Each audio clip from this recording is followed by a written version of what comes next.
Assalamualaikum warahmatullahi wabarakatuh. Selamat pagi, salam sejahtera untuk kita semua. Alhamdulillahirabbil alamin, puji syukur kehadirat Allah Subhanahu wa taala karena kita semua masih diberikan kesempatan untuk mengikuti pembelajaran sejarah peminatan pada hari ini. Anak-anakku sekalian, saya sangat mengapresiasi untuk teman-teman sekalian yang telah mengerjakan tugas yang Ibu berikan pada pembelajaran di minggu sebelumnya. Nah, untuk melanjutkan pembelajaran sejarah peminatan kali ini, kita masih tetap membahas tentang kerajaan maritim. Tetapi kali ini kita akan membahas tentang kerajaan maritim di masa Islam. Nah, kerajaan maritim di masa Islam ada 3. Pertama ada kerajaan Samudra Pasai, kerajaan Demak, dan kerajaan Banten. Sama dengan pembelajaran di minggu-minggu sebelumnya, kita juga akan membahas tentang kehidupan politik, kehidupan ekonomi, sistem sosial, dan juga kebudayaan yang dihasilkan oleh kerajaan-kerajaan maritim di masa Islam. Untuk itu, mari bersama-sama kita simak materi yang telah Ibu sajikan berikut ini. Terdapat 3 kerajaan maritim masa Islam di Indonesia. Pertama ada kerajaan Samudra Pasai, kedua ada kerajaan Demak, dan yang ketiga ada kerajaan Banten.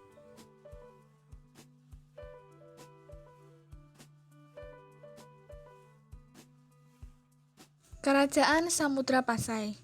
Kerajaan Samudra Pasai terletak di pantai Aceh pada muara Sungai Pasangan atau Pasai.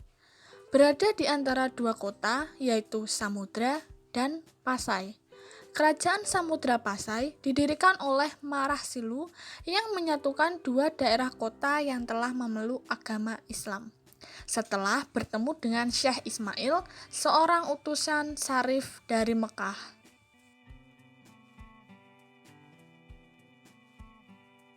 Kehidupan politik Kerajaan Samudra Pasai. Raja pertama yang memimpin Kerajaan Samudra Pasai adalah Marah Silu atau Sultan Malik As-Saleh.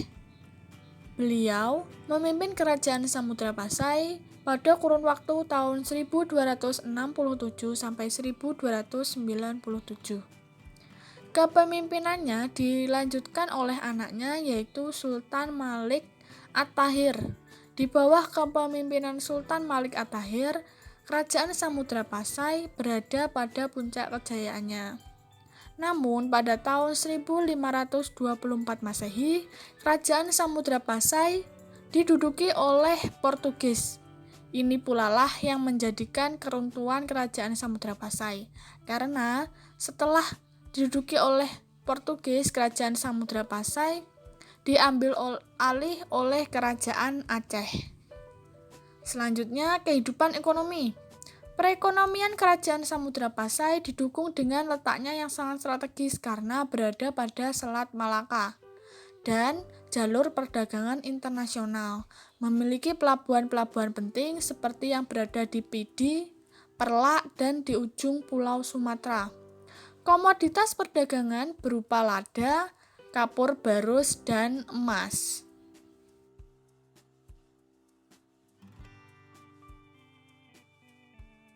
Berikut ini adalah gambar dari koin emas. Koin yang digunakan sebagai alat tukar resmi Kerajaan Samudra Pasai pada masanya.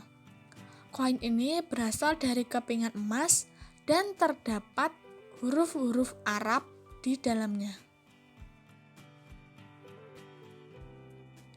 Kehidupan sosial di Kerajaan Samudra Pasai memiliki kesamaan dengan masyarakat Arab.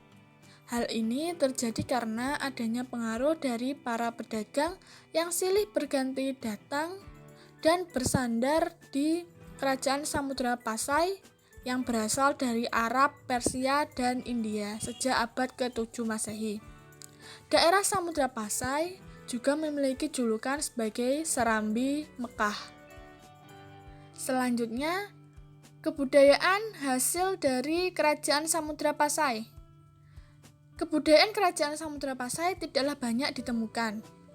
Hanya terdapat beberapa hasil kebudayaan yang dapat ditemukan, yaitu pertama, makam Sultan Malik As-Saleh dan makam Sultanah Nahrisyah.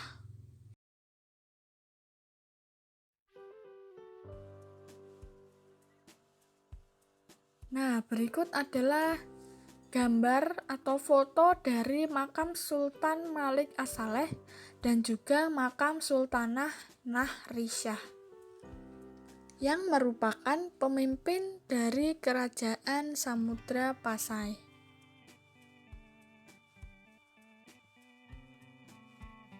Kerajaan Demak. Kerajaan Demak merupakan kerajaan Islam pertama di Pulau Jawa. Berasal dari suatu daerah vasal atau daerah bawahan dari Kerajaan Majapahit. Lalu berkembang dengan dukungan para pemimpin daerah yang telah memeluk agama Islam di wilayah Jawa Tengah dan Jawa Timur. Berdirilah Kerajaan Demak. Pendiri dari Kerajaan Demak merupakan keturunan dari Raja Majapahit Brawijaya V.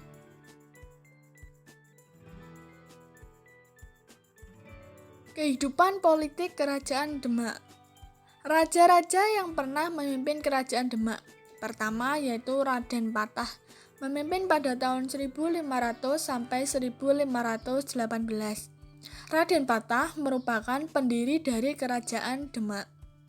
Selanjutnya Adipati Unus, memimpin pada tahun 1518 sampai 1521. Selanjutnya ada Sultan Trenggono, memimpin pada tahun 1521 sampai 1546. Sultan Trenggono membawa Kerajaan Demak pada puncak kejayaannya dan memperluas pengaruh agama Islam di Pulau Jawa. Kehidupan ekonomi. Perekonomian Kerajaan Demak didukung dengan letaknya yang strategis, berada di antara jalur rempah-rempah. Pada bagian timur sebagai penghasil rempah-rempah, dan di bagian barat atau Malaka sebagai pusat perdagangan rempah.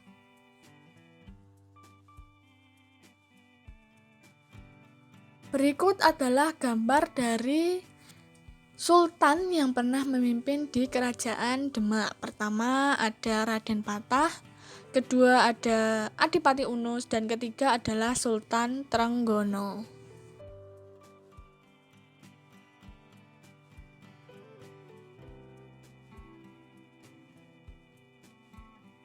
Kehidupan sosial.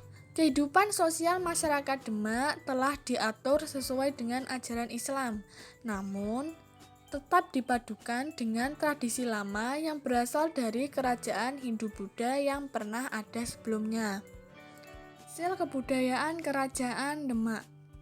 Hasil kebudayaan Kerajaan Demak yang dapat dilihat dan masih bisa digunakan pada masa kini adalah Masjid Agung Demak yang didirikan oleh Sunan Kalijaga.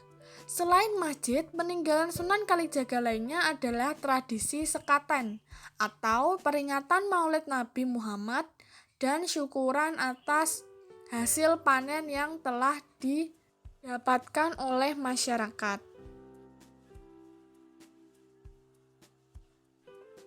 Berikut adalah gambar dari Masjid Agung Demak dan upacara sekaten. Upacara sekaten sampai sekarang masih dilestarikan dan dilaksanakan oleh kerajaan yang berada di Yogyakarta dan Surakarta sebagai kerajaan Islam yang masih ada sampai saat ini.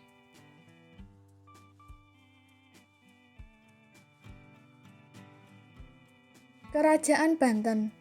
Kerajaan Banten terletak di ujung barat Pulau Jawa. Kerajaan Banten didirikan oleh Fathahillah di pesisir Selat Sunda. Kerajaan Banten berkembang pesat hingga menjadi kerajaan besar di Jawa dan menjadi saingan dagang VOC yang berkedudukan di Batavia. Kehidupan politik Kerajaan Banten. Pemerintahan pertama Kerajaan Banten dilakukan oleh Hasanuddin yang merupakan putra dari Fathahillah pendiri Kerajaan Banten. Hasanuddin memerintah pada tahun 1512 sampai 1570.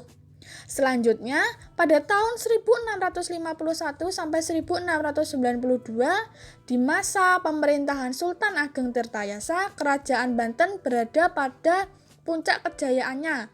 Sultan Ageng Tirtayasa berhasil mengusir VOC dari Batavia, memperluas wilayah kekuasaan kerajaan Banten, dan menjadikan Banten sebagai bandar besar tempat bersandarnya kapal-kapal dagang internasional. Selanjutnya, kehidupan ekonomi. Perekonomian kerajaan Banten didukung dengan pelabuhan transito yang didirikan oleh Sultan Ageng Tirtayasa.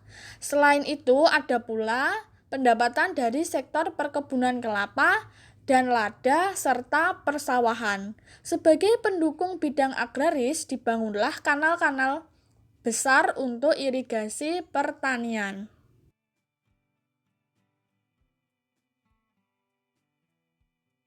Berikut adalah gambar dari Sultan Ageng Tirtayasa.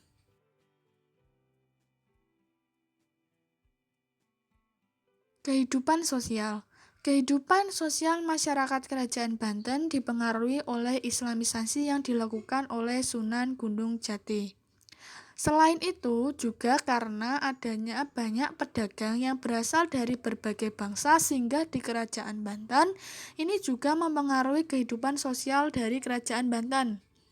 Hal ini berpengaruh pada munculnya banyak perkampungan-perkampungan yang diisi oleh orang dari berbagai bangsa. Contohnya yaitu kampung Arab yang berisi orang-orang Arab dan kampung pecinan yang berisi orang-orang Cina dan kampung Melayu. Kebudayaan Kerajaan Banten. Hasil kebudayaan Kerajaan Banten yang sampai sekarang masih dapat kita lihat dan digunakan adalah Masjid Agung Banten yang dibangun pada abad ke-16 Masehi. Masjid ini menggabungkan kebudayaan atap tumpang susun dari kebudayaan Hindu-Buddha dan bentuk menara yang sama dengan mercusuar bangunan kolonial. Selain Masjid Agung Banten, ada pula Gapura Kaibon yang menjadi hasil kebudayaan dari Kerajaan Banten.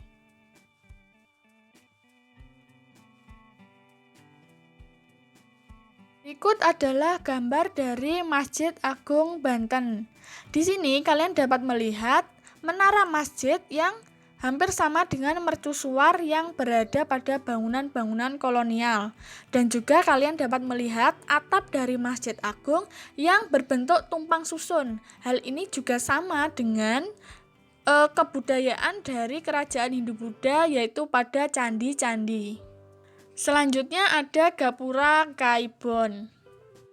Jika dilihat, Gapura Kaibon ini hampir sama bentuknya dengan Gapura Wringin Lawang dari Kerajaan Majapahit.